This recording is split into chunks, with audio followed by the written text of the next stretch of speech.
Girl story की शुरुआत में हम एक घना जंगल देखते हैं जहां एक आदमी पागलों की तरह भाग रहा होता है। उसकी उम्मीद थी कि शायद उसे इस जंगल से बाहर निकलने का कोई रास्ता मिल जाए। लेकिन जंगल इतना घना था कि वहां से बाहर आने का कोई रास्ता दिखाई नहीं दे रहा था। वह आदमी सूरज की दिशा देखकर आगे बढ़ता रहता है, लेकिन सूरज भी धीरे धीरे ढल रहा था। फिर भी वह दौड़ना बंद नहीं करता। दौड़ते दौड़ते वह एक जगह पहुंचता है जहां एक बोर्ड लगा था, पॉइंट ऑफ नो रिटर्न, यानी यहां से कोई वापस नहीं जा सकता। उसी बोर्ड पर 108 नंबर भी लिखा था। यह देखकर वह और चिंतित हो जाता है। धीरे धीरे अंधेरा बढ़ता जाता है और पूरे जंगल में एक अजीब सा डर फैल जाता है। अचानक जंगल के सारे पक्षी उड़कर कहीं चले जाते हैं। कई मील चलने के बाद भी वह आदमी जंगल में कोई जंगली जानवर नहीं देखता। पता नहीं क्या था जिससे जानवर भी डर रहे थे। डर के मारे वह और तेज दौड़ने लगता है, लेकिन कई घंटों बाद वह फिर उसी जगह पहुंच जाता है जहां 108 नंबर वाला साइन बोर्ड था। तब उसे समझ आता है कि चाहे जितना भाग ले, वह इस जंगल से बाहर नहीं निकल पाएगा।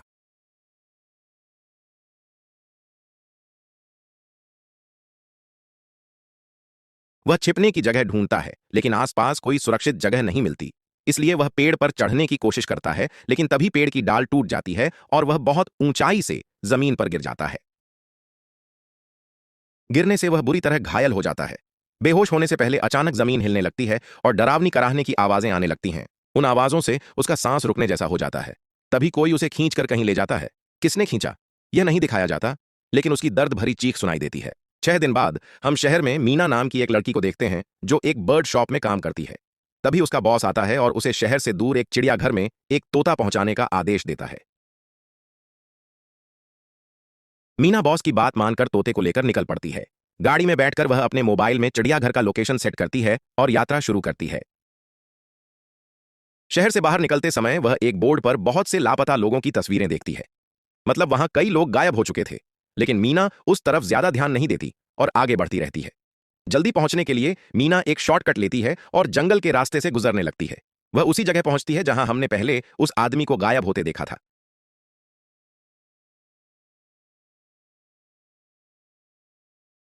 वहां पहुंचकर मीना बुरी तरह फंस जाती है। उसके मोबाइल में सिग्नल नहीं था और गाड़ी का रेडियो भी काम नहीं कर रहा था। मीना जंगल से बाहर निकलने की कोशिश करती है, लेकिन उसे रास्ता समझ नहीं आता। थोड़ी देर बाद उसकी गाड़ी भी खराब हो जाती है। वह गाड़ी से उतरती है और उसके सामने वही पॉइंट ऑफ नो रिटर्न वाला बोर्ड दिखता है। मीना कुछ समझ नहीं पाती। वह तोते का पिंजरा हाथ में लेकर मदद की तलाश में आसपास चलने लगती है, लेकिन आसपास कहीं भी किसी तरह की मदद का कोई निशान नहीं था। मीना जब तक मदद नहीं पाती, वह वापस उसी जगह जाती है जहां उसने अपनी गाड़ी छोड़ी थी। लेकिन वहां पहुंचकर वह देखती है कि उसकी गाड़ी गायब हो चुकी है। यह देखकर वह बुरी तरह घबरा जाती है।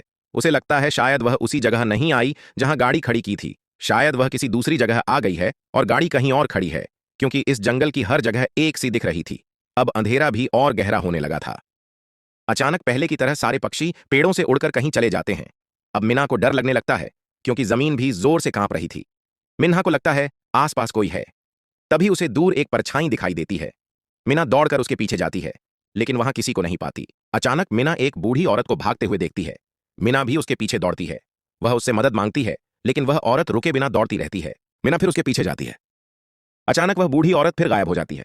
मिना उसे खोजते खोजते और आगे बढ़ती है और जंगल के अंदर एक बड़ा सा घर देखती है। वही बूढ़ी औरत घर का दरवाजा खोलकर मिन्हा से कहती है, अगर जिंदा रहना चाहती हो तो जल्दी अंदर आओ। यह सुनते ही मिना बिना कुछ सोचे भागकर घर की ओर जाती है। जैसे ही वह अंदर आती है, बूढ़ी औरत दरवाजा बंद कर देती है। मिना देखती है यह बहुत अजीब सा घर है। घर में एक बड़ा सा शीशा लगा था। उस बूढ़ी औरत के साथ 2 और लोग भी थे। मिना डरकर पूछती है, यह कौन सी जगह है? बूढ़ी औरत जवाब देती है, इस जगह को हम दा कोप कहते हैं। मेरा नाम मेडेलिन है, यह लड़की कियारा है और यह लड़का डैनियल। मेडेलिन मिना से कहती है, अभी बात करने का समय नहीं है। जल्दी हमारे साथ आईने के सामने आकर खड़ी हो जाओ। कोई हमें देखने आ रहा है। मिना पूछती है, कौन देखने आ रहा है? लेकिन मेडेलिन कोई जवाब नहीं देती। तभी बाहर से अजीब अजीब आवाजें आने लगती हैं। मिना डरकर पूछती है, ये कैसी आवाजें हैं? कियारा बताती है, इन्हें हम वॉचर कहते हैं। ये कांच के उस पार से हमें देखते हैं, पर हम इन्हें नहीं देख पाते। हर रात सूरज ढलने के बाद ये हमें देखने आते हैं और सुबह सूरज उगने तक देखते रहते हैं। तभी कांच के उस पार से आवाजें और तेज होने लगती हैं। मिना पूछती है, यह कैसी आवाज है? मेडेलिन जवाब देती है, वॉचर तुम्हारी मौजूदगी से खुश हैं। यह सुनकर मिना और ज्यादा घबरा जाती है। वह तुरंत वहां से निकलना चाहती है। मेडेलिन जिनको वॉचर कह रही थी, उन्हें अब तक किसी ने नहीं देखा था। मिना तो दूर की बात। रात बीत जाती है। सुबह होते ही वे सभी बाहर निकल आते हैं। मेडेलिन बताती है, वॉचर सिर्फ रात में आते हैं, दिन में हम जंगल में घूम सकते हैं। मीना पूरी रात यही सोचती रहती है कि कब सुबह होगी और कब वह इस जंगल से बाहर निकल पाएगी। सुबह होते ही वह तुरंत बाहर निकलने का रास्ता खोजने लगती है। तभी मेडेलिन, बाकी सब लोग उसे रोकना मना करते हैं ताकि वह समझ जाए कि मीना इस जंगल से बाहर नहीं निकल पाएगी और वह जरूर वापस लौट आएगी। जब मीना जा रही होती है तब मेडेलिन कहती है, तुमने सही फैसला नहीं लिया। इस जंगल से बाहर जाने का कोई रास्ता नहीं है। रात होने से पहले हमें इस घर में वापस आना पड़ता है। अगर देर हो जाए तो तुम अपनी जान किसी की बात नहीं सुनती और अपने तोते को लेकर तेजी से आगे बढ़ती है। थोड़ी दूर जाने पर उसे पॉइंट ऑफ नो रिटर्न का बोर्ड दिखाई देता है। यह देखकर वह घबरा जाती है, लेकिन हार नहीं मानती। सूरज देखकर उसी दिशा में आगे बढ़ती रहती है, लेकिन जंगल से बाहर नहीं जाने के बाद रास्ता खत्म हो जाता है। मीना देखती है कि वह एक पहाड़ की चोटी पर खड़ी है, जहां से सामने सिर्फ जंगल ही दिखता है। वह निराश होकर नीचे बैठ जाती है। तभी कोई उसके कंधे पर हाथ रखता है। वह डर जाती है और पीछे मुड़कर देखती है। वह बूढ़ी औरत मेडेलिन उसे हिम्मत देती है और कहती है, सिर्फ तुम ही नहीं, और भी कई लोग यहां से निकलने की कोशिश कर चुके हैं, लेकिन सब हार गए। हम भी तुम्हारी तरह हार कर यहां फंस गए। यहां से बाहर जाने का कोई रास्ता नहीं है। चलो, मैं तुम्हें कुछ दिखाती हूं। मेडेलिन मीना को जंगल की ओर ले जाती है और कहती है, यह जंगल एक शिकारी है और हम सब उसके शिकार। अगर जिंदा रहना है तो हमें एक साथ रहना होगा। वह मीना को बहुत सारे point of no return sign board दिखाती है, जो पूरे जंगल के चारों तरफ गोल गोल लगाए गए थे। उनका घर ठीक बीच में था। मेडेलिन कहती है, ये बोर्ड हमारे घर से 8 दिनों की दूरी पर लगाए गए हैं। इससे आगे जाओगी तो वापस आना मुश्किल हो जाएगा। जब भी ये बोर्ड दिखें, इन्हें नजरअंदाज मत करना। मीना पूछती है, ये सब किसने बनाया? मेडेलिन जवाब देती है, एक प्रोफेसर ने, लेकिन आज तक किसी ने उन्हें नहीं देखा। रात हो जाती है और वे फिर घर लौट आते हैं। हर रात वॉचर्स उन्हें देखने आते थे। आज कियारा नाम की लड़की उनके सामने नाचती है और कहती है कि इससे वॉचर ऐसा नहीं था कि चारों को हर रात वॉचर्स के सामने खड़ा रहना पड़ता। वे कुछ भी कर सकते थे, बस वॉचर्स की तरफ पीठ नहीं कर सकते थे। अगर ऐसा करते तो वॉचर बहुत गुस्सा हो जाते। रात में तो सिर्फ वॉचर्स की समस्या थी, लेकिन दिन में भी उन्हें कई मुश्किलों का सामना करना पड़ता था। हर दिन वे जंगल से खाना जुटाते थे ताकि दिन निकल जाए। अगले दिन कियारा और मीना दोनों शिकार करने जंगल में जाते हैं। मीना कियारा से पूछती है, ये वॉचर्स आखिर क्या चाहते हैं? कियारा कहती है, मुझे भी ठीक से नहीं पता, लेकिन मेडेलिन कहती है कि वॉचर हमें देखते हैं, हमारा निरीक्षण करते हैं, लेकिन अगर हम वॉचर्स को देख लें तो पागल हो जाएंगे, क्योंकि उनका रूप बहुत डरावना है। इसके बाद कियारा उसे दिखाकर कहती है, इस जंगल में ऐसे बहुत से गड्ढे हैं। दिन के समय सारे वॉचर इन्हीं गड्ढों में रहते हैं और रात में बाहर निकलते हैं। दिन में वे बाहर नहीं आ सकते, क्योंकि सूरज की रोशनी उनकी चमड़ी जला देती है। कियारा मीना को बताती है कि 5 महीने पहले वह अपने पति के साथ इस जंगल में आई थी और तभी से दोनों यहां फंसे हुए हैं। वह कहती है, 6 दिन पहले मेरे पति जंगल का रास्ता खोजने निकले थे। मुझे उम्मीद है वे जरूर लौटेंगे और हमें यहां से सुरक्षित बाहर ले जाएंगे। लेकिन यहां हम समझ जाते हैं कि कियारा का पति वही आदमी था जिसे फिल्म की शुरुआत में किसी ने घसीटकर अंधेरे में ले गया था, और अब वह मर चुका है। बातें करते करते दोनों घर के पास लौट आते हैं। यहां मेडेलिन मीना को जिंदा रहने के 3 नियम सिखाती है। एक, पहला नियम, रात में घर का दरवाजा नहीं खोलेगी। 2, दूसरा नियम, रात में कांच आईने की तरफ पीठ नहीं करेगी।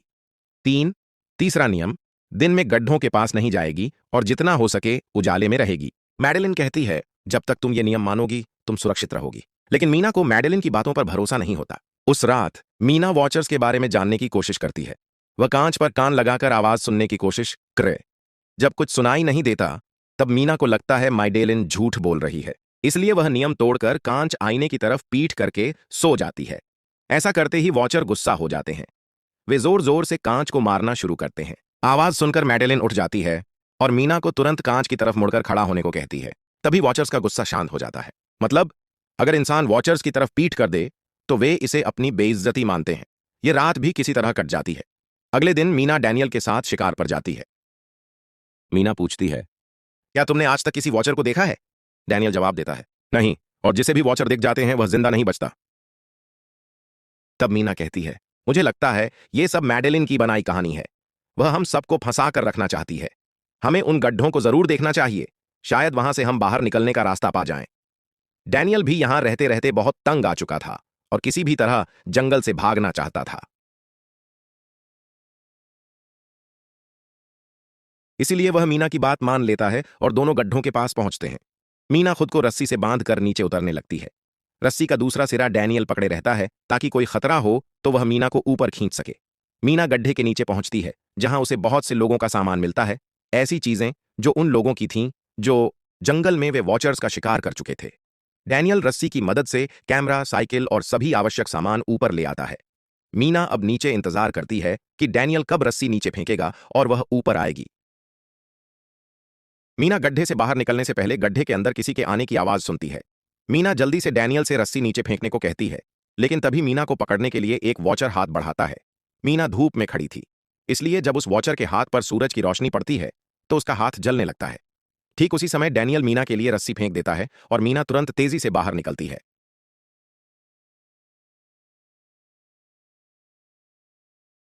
मीना पूरी तरह से डर गई थी। वे सभी सामान लेकर अपने सुरक्षित घर लौट आते हैं, जहां मेडेलिन उससे पूछती है, ये सामान तुमने कहां पाया? वे झूठ बोलते हैं, हमने ये सामान जंगल से पाया।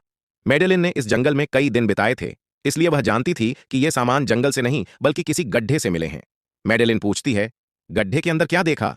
लेकिन मीना कुछ नहीं बताती। वे बहुत खुश थे कि आज रात वे वॉचर्स को देख पाएंगे, क्योंकि मीना ने गड्ढे के अंदर एक कैमरा पाया था। डैनियल किसी तरह उस कैमरे को टीवी से जोड़ देता है ताकि वे टीवी पर वॉचर्स को देख सकें। मेडेलिन बार बार समझाती है, तुम यह गलत कर रहे हो, लेकिन वे उसकी कोई बात नहीं सुनते। आज रात वे वॉचर्स के लिए इंतजार कर रहे थे ताकि उन्हें देख सकें, लेकिन बहुत देर होने के बावजूद कोई वॉचर उन्हें देखने नहीं आया। थोड़ी ही देर बाद उनके साथ अजीब कुछ होने वाला था। जब वे बात कर रहे थे तभी उनके दरवाजे पर खटखटाहट होती है। कोई दरवाजा धक्का देता है। वे जल्दी से टीवी की तरफ देखते हैं और वहां इंसानों के पैरों जैसी कुछ चीज दिखती है। बाहर जो था वह कियारा के पति की आवाज में बात कर रहा था और जल्दी से दरवाजा खोलने के लिए कह रहा था। कियारा सोचती है, शायद मेरे पति ने यहां से निकलने का रास्ता ढूंढ लिया। वह जल्दी से उठकर दरवाजा खोलना चाहती है, लेकिन मेडेलिन बीच में आकर दरवाजा नहीं खोलने देती। वह कहती है, मैं जानती हूं बाहर तुम्हारा पति नहीं है, क्योंकि मेडेलिन जानती थी कि रात के इस अंधेरे में कोई भी इंसान इस घर तक नहीं पहुंच सकता। लेकिन मेडेलिन की बातों पर भरोसा नहीं होता और कियारा दरवाजा खोलने की कोशिश करती है। फिर मेडेलिन कियारा से कहती है, वह तुम्हें फंसाने वाला है, तुम उसका टेस्ट लो, उसे ऐसा कुछ पूछो जो सिर्फ तुम और तुम्हारे पति जानते हो। कियारा बाहर खड़े व्यक्ति से एक किताब के बारे में सवाल करती है जिसे वह जानती थी, लेकिन जब बाहर खड़ा व्यक्ति कोई उत्तर नहीं देता तो वे समझ जाते हैं कि यह वॉचर है। वे दरवाजा नहीं खोलते और वॉचर्स बाहर लगे कैमरे को तोड़ देते हैं। यहां से हम यह भी जान पाते हैं कि वॉचर्स इंसानों के रूप में भी खुद को बदल सकते हैं। वॉचर्स इस काम से बहुत गुस्से में थे। वे बहुत जोर से कांच पर हमला करने लगते हैं ताकि कांच में बड़ी दरार पड़ जाए। लेकिन यहां मेडेलिन चतुराई दिखाती है और सभी को वह उन्हें लाइन में खड़ा कर देती है ताकि वॉचर्स का गुस्सा थोड़ा कम हो जाए और वे चले जाएं। अब मीना मेडेलिन को बताती है कि उन्होंने गड्ढे से ये सामान चुराए हैं। यह सुनकर मेडेलिन बहुत गुस्से में हो जाती है। तुमने दूसरा नियम भी तोड़ा है। अगली सुबह मेडेलिन गड्ढे से लाए सभी सामान को उठाकर फिर से उसी गड्ढे में डाल देती है ताकि वॉचर्स का गुस्सा थोड़ा कम हो सके। लेकिन अब वे जंगल में बहुत अजीब सामान देखने लगते हैं और इसका सबसे ज्यादा असर डैनियल पर पड़ता है। डैनियल अचानक ही बात बात पर बहुत गुस्से में आने लगता है। दूसरी तरफ कियारा, जिसे पहले उम्मीद थी कि उसका पति जिंदा है और यहां आकर उसे बचाएगा, अब जान चुकी है कि उसका पति अब कभी लौट कर नहीं आएगा। इसके कारण वह पूरी तरह अंदर से टूट जाती है और निर्णय लेती है कि वह वॉचर्स के इन गड्ढों में कूदकर अपनी जान खत्म कर देगी, क्योंकि अब उसके जीवित रहने का कोई कारण नहीं बचा था। जब वह ऐसा करने जा रही थी, मीना आकर उसे बचाती है। इस बीच हम देखते हैं कि डैनियल मेडेलिन की ओर अजीब तरह से देखता है और गुस्से में आकर मेडेलिन को पेड़ से बांध देता है। डैनियल कहता है, अब से मैं इस बूढ़ी की कोई बात नहीं मानूंगा। अब से यहां सिर्फ मेरी ही सुनी जाएगी। अब रात होने वाली थी। डैनियल कमरे की तरफ दौड़ता है और कियारा भी उसके पीछे दौड़ती है, लेकिन मीना मेडेलिन के पास जाकर उसकी रस्सी खोलना शुरू कर देती है। दूसरी ओर डैनियल कियारा को लेकर कमरे का दरवाजा अंदर से बंद कर देता है। मीना और मेडेलिन को बाहर वॉचर्स के लिए छोड़ देती है। मीना और मेडेलिन डैनियल से दरवाजा खोलने की विनती करती हैं। डैनियल, प्लीज दरवाजा खोल दो। लेकिन डैनियल दरवाजा नहीं खोलता। अब बाहर चारों ओर अंधेरा फैल गया है और वॉचर्स के आने का समय हो चुका है, इसलिए अब उन्हें मजबूरन अपनी जान बचाने के लिए एक बड़े पेड़ के नीचे छिपना पड़ता है। थोड़ी देर बाद वे वॉचर्स की गूंज सुनते हैं। इस समय मीना और मेडेलिन के साथ हम भी वॉचर्स का एक झलक देखते हैं। वे लंबे, दुबले और डरावने थे। सभी वॉचर्स अपने अपने गड्ढों से बाहर निकलकर इंसानों को देखने के लिए उस सुरक्षित कमरे तक पहुंचते हैं और जब वे देखते हैं कि मीना और मेडेलिन वहां नहीं हैं, तो वे उन्हें खाने के लिए जंगल में खोजने लगते हैं। और जब वॉचर्स दूर चले जाते हैं तो अवसर पाकर वे दोनों फिर सुरक्षित कमरे तक पहुंचते हैं और डैनियल से रो रोकर दरवाजा खोलने के लिए कहते हैं। इस बार डैनियल के मन में दया जागने के बाद डैनियल को दया जाग जाती है और वह उनके लिए दरवाजा खोल देता है। अंदर जाने के बाद पहले मेडेलिन डैनियल पर गुस्सा करती है और फिर सभी को कांच के सामने खड़ा करके वॉचर्स के बारे में कुछ बातें बताती है। मेडेलिन कहती है, हमने अब तक बहुत सारे नियम तोड़े हैं, इसलिए मुझे नहीं लगता कि इस बार वॉचर्स हमें माफ करेंगे। मैं तुम्हें वॉचर्स के बारे में कुछ सच्चाई बताना चाहती हूँ। असल में जब मैं पहली बार यहां आई थी, मैंने कुछ ऐसा देखा जिससे मैं डर गई। मैंने ऐसा कोई देखा जो मेरी तरह दिखता था। वास्तव में वह एक वॉचर था। वह मेरा रूप लेने की कोशिश कर रहा था, हालांकि उसकी आंखें और बाल पूरी तरह सही नहीं थे। मीना पूछती है, ये वॉचर्स असल में क्या हैं? मेडेलिन उत्तर देती है, ये जीव असल में परी है। कभी ये इंसानों में घुल मिलकर रहते थे। परियां पंखों वाली और जादुई शक्तियों वाली प्राणी होती थीं, लेकिन समय के साथ इंसानों ने परियों की शक्तियों से डरना शुरू कर दिया। इसलिए इंसानों ने परियों को खत्म करने की योजना बनाई।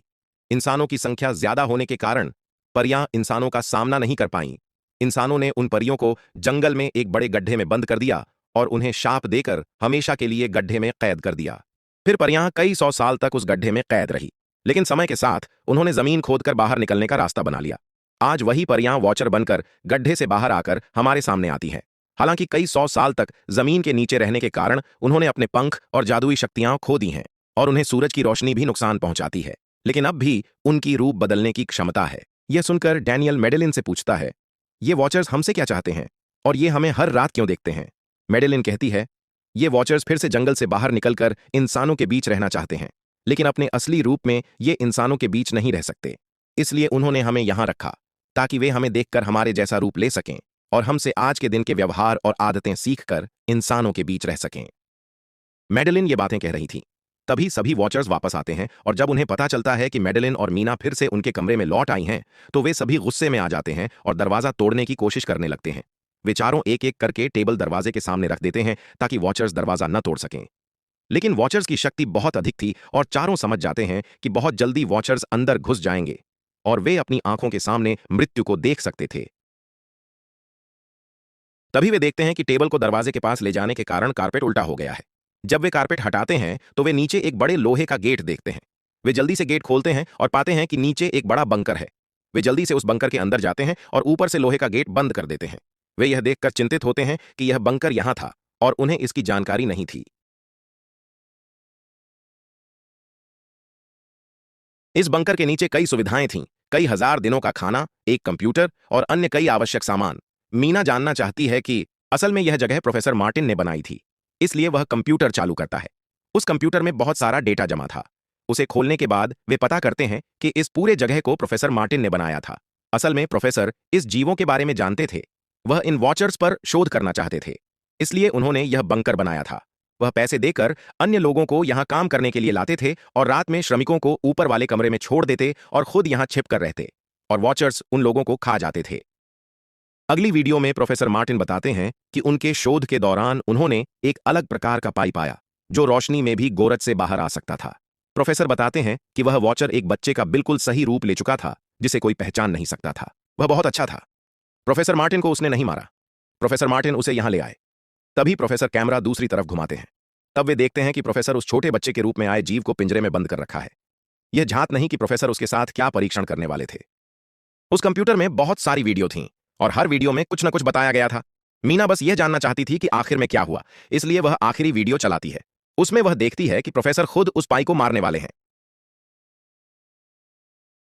मरने से पहले उन्होंने इस जंगल में फंसे लोगों को यहां से बाहर निकलने का रास्ता बताया और कहा कि अगर वे शाम तक पक्षियों के उड़ने की दिशा में दौड़ेंगे तो वे इस जंगल से बाहर निकल सकते हैं। उन्होंने इस रिकॉर्डिंग संदेश में कहा कि अगर कोई इस जंगल से बाहर निकल पाए तो विश्वविद्यालय जाकर मेरा सारा रिसर्च नष्ट कर दो। मैं यहां आकर बहुत बड़ी गलती कर चुका हूं। इसके बाद प्रोफेसर ऊपर चले जाते हैं और फिर 2 गोलियों की आवाज आती है, जिससे वे समझ जाते हैं कि प्रोफेसर पहले पाई को मारते हैं और फिर खुद को गोली मार लेते हैं।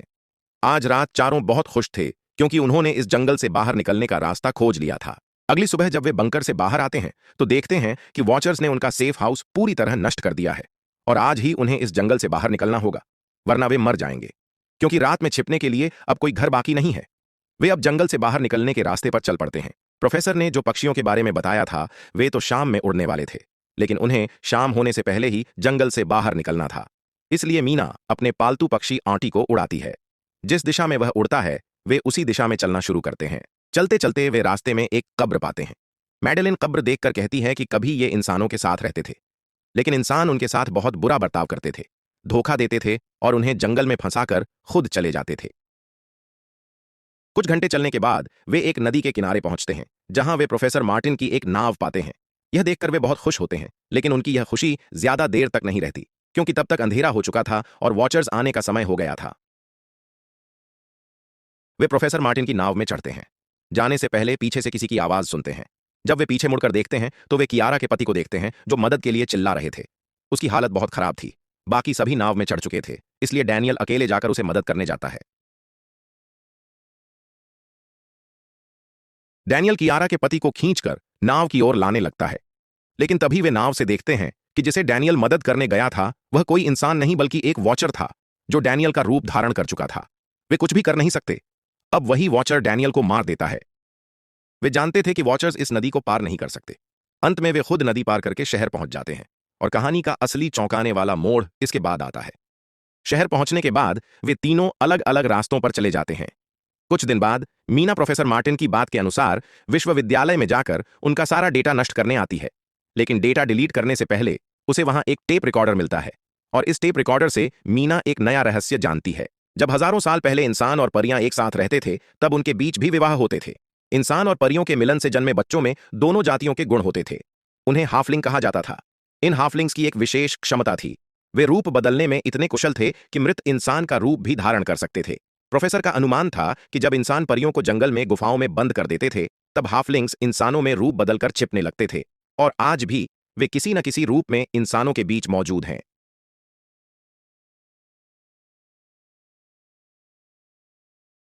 जब मीना प्रोफेसर के ऑफिस में जाकर जांच शुरू करती है, तो उसके हाथ कुछ तस्वीरें आती हैं, जिन्हें देखकर वह चौंक जाती है। वह देखती है कि प्रोफेसर के पास खड़ी महिला कोई और नहीं बल्कि मैडेलिन है। असल में मैडेलिन प्रोफेसर की पत्नी थी। यह सुनकर मैडेलिन हैरान हो जाती है कि उसने यह बात मीना को क्यों नहीं बताई। इस भारी भ्रम को दूर करने के लिए मीना कियारा के पास जाती है और उसे बताती है कि हम जंगल में जो मैडेलिन से मिले थे, वह असल में प्रोफेसर मार्टिन की पत्नी थी। लेकिन उसने हमें यह सच नहीं बताया, क्योंकि वह खुद इंसान नहीं बल्कि एक रूप बदलने वाली परी थी। मीना जब शोध करती है तो पता चलता है कि कई साल पहले प्रोफेसर मार्टिन की पत्नी मैडेलिन कैंसर के कारण मर गई थी। यह सुनकर मीना सोचती है कि फिर वह मैडेलिन कौन थी जो इतने समय तक उनके साथ थी। मीना कहती है, मैं सब समझ गई। असल में प्रोफेसर अपनी पत्नी की मृत्यु से बहुत दुखी थे और किसी भी कीमत पर उन्हें वापस पाना चाहते थे। जब प्रोफेसर रूप बदलने वाली परियों के बारे में जानते हैं, तो वह उस परी को पिंजरे में बंद कर देते हैं, जो एक बच्चे का बिल्कुल सही रूप लेकर उनके पास आई थी। प्रोफेसर अपनी पत्नी की तस्वीर देखकर वह परी को अपनी पत्नी मैडेलिन की तरह बना देते हैं, क्योंकि वह परी दूसरों से अलग थी। वह दिन में भी बाहर निकल सकती थी। मीना कहती है, मैंने मैडेलिन को यहां बुलाया है। उसे किसी भी तरह जंगल में वापस भेजना होगा। तभी एक कार रुकती है। कार से जो व्यक्ति उतरता है, उसे देखकर मीना की आवाज रुक जाती है। वह कियारा थी। इसका मतलब है कि अब तक जो मीना के साथ थी, वह मैडेलिन थी। वह कियारा का रूप धारण कर रही थी। जैसे ही कियारा घर में प्रवेश करती है, मैडेलिन कियारा के पति का रूप लेकर उसे बेहोश कर देती है। मीना मैडेलिन से पूछती है, अंत तक तुम क्या चाहती हो? मैडेलिन गुस्से में कहती है, मैं परियों में सबसे अलग जीव हूं। मेरे सभी साथी बचपन से ही मुझे सताते थे। वे मुझे अपने साथ रहने नहीं देते थे, क्योंकि मैं सबसे अलग थी। मैं उस जंगल में अकेली हो गई थी और जंगल से बाहर निकलकर इंसानों के साथ मिलना चाहती थी। एक दिन प्रोफेसर उस जंगल में आए। उन्होंने मुझे पिंजरे में बंद कर दिया। उन्होंने मुझसे कहा कि अगर मैं उनकी पत्नी का रूप धारण करूं, तो वह मुझे जंगल से बाहर ले जाएंगे। मैंने उनकी बात नहीं मानी। प्रोफेसर ने मुझे मैडेलिन की सारी बातें सिखाईं, और फिर वह धोखेबाज प्रोफेसर मुझे मारने की कोशिश करते हैं। लेकिन मुझे मारने से पहले ही मैंने उन्हें मार दिया। तुम लोग कभी भरोसेमंद नहीं थे और अब कभी नहीं होगे। अब जब तुमने मेरा असली रूप देख लिया है, तो तुम्हें भी मरना होगा। तुम्हें मारने के बाद मैं तुम्हारा रूप लेकर इंसानों के बीच रहूंगी। यह कहते हुए मैडेलिन मीना का रूप धारण कर उसे मारने लगती है। तभी मीना मैडेलिन से कहती है, प्रोफेसर ने तुम्हें नहीं बताया कि तुम दिन में भी बाहर क्यों निकल सकती हो। असल में तुम हाफलिंग हो, आधा इंसान और आधी परी। इसलिए तुम इंसानों और परियों के बीच रह सकती हो।